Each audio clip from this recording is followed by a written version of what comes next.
Well, it has been just over 2 months since we transferred majority rule to President Biden and the Democrats, and they've made it very clear that not even their most radical policy proposals are up for debate. They just want to push things through. In fact, based on what we've seen, I'm willing to go on the record as saying that they see any possibility of defeat as an impermissible challenge to their hold on power. They've got quite a long enemies list. You'll recall that back in 2016, after Donald Trump won the election, liberal activists blamed the Electoral College for their many campaign failures. In 2020, even as the count came down in their favor, the attacks continued. Faced with the possibility of constitutionalist, conservative judicial nominees, the Supreme Court also became a source of righteous panic.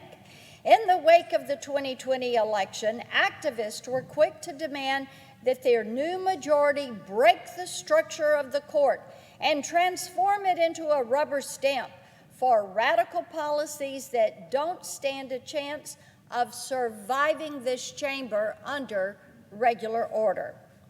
Just this year, when faced with a much slimmer majority than I'm sure they expected, many of my Democratic colleagues reversed their positions on the filibuster. Suddenly, the procedural backstop so many of them had once vowed to protect. This was an important check against the tyranny of the majority. Well, all of a sudden, it was nothing more than a racist relic of Jim Crow America. So we're left to assume, I suppose, tyranny started to look pretty good in the face of such a slim majority. The filibuster isn't the only Senate institution that came under fire. Debate over a federal minimum wage increase grew so unhinged that many Democrats suggested firing the parliamentarian and replacing her with someone willing to deploy his or her own rubber stamp.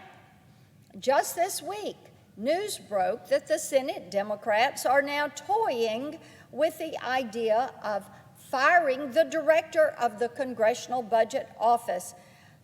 For what? The unpardonable sin of doing his job. If you don't like the score, fire the scorekeeper.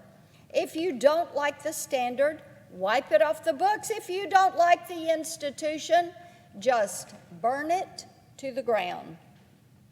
It's a familiar curriculum now reflected in the Democrats' latest effort to demolish and rebuild the country in their own radical image.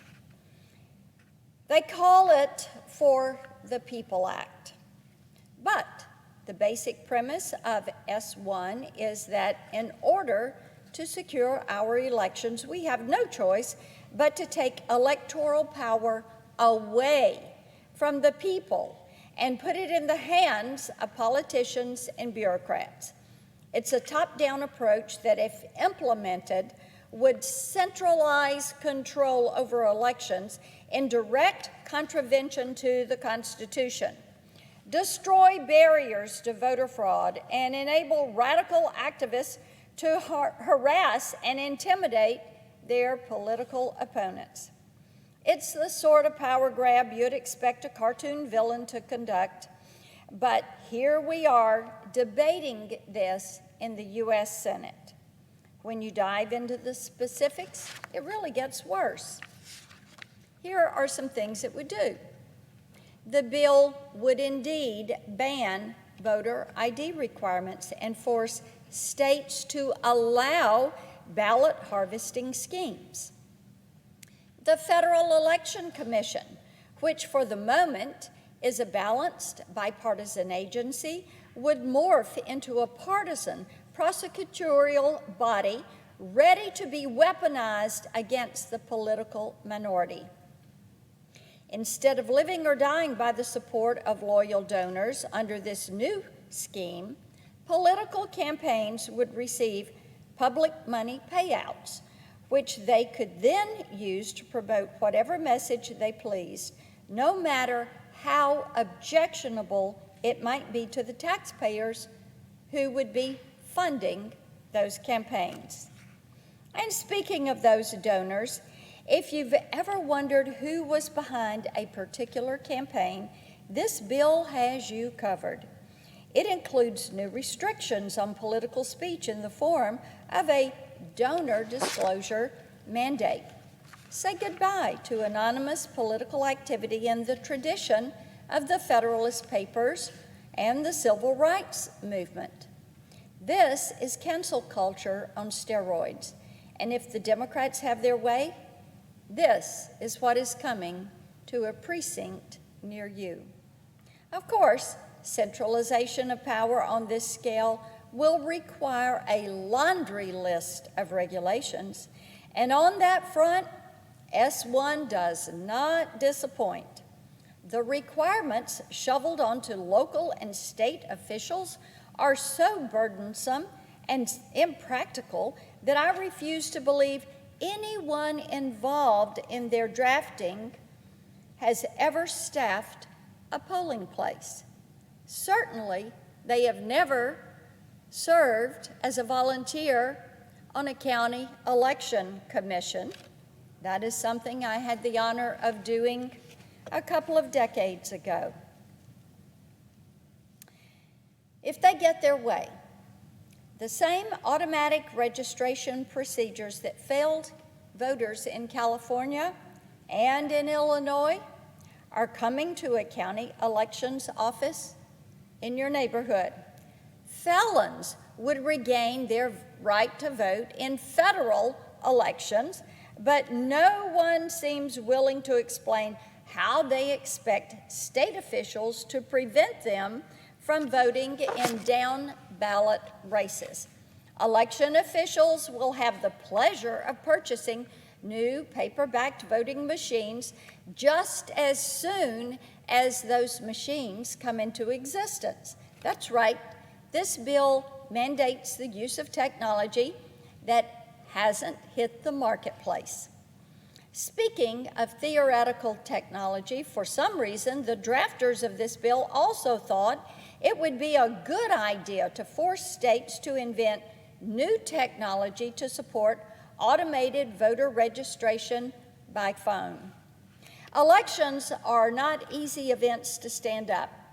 County officials and volunteers work year-round to ensure that polling places are staffed and safe, that machines are functional, and volunteers are well trained to recognize illegal electioneering and fraud. Over the years, state and local authorities have found their own solutions to these challenges. When those solutions fail, we have the ability to implement federal backstops against voter suppression and election mishandling. Everyone has their own role to play.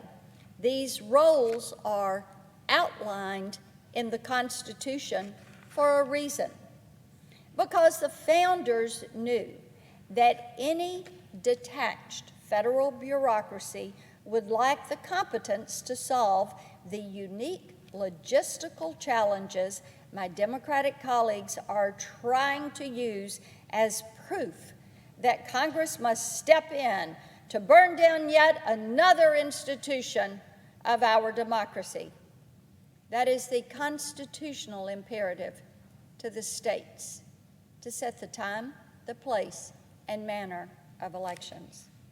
Mr. President, if we continue to go down this road, this partisan fever dream will become codified chaos that will trickle all the way down to the precinct level and irreparably erode confidence in the electoral process. I yield the floor.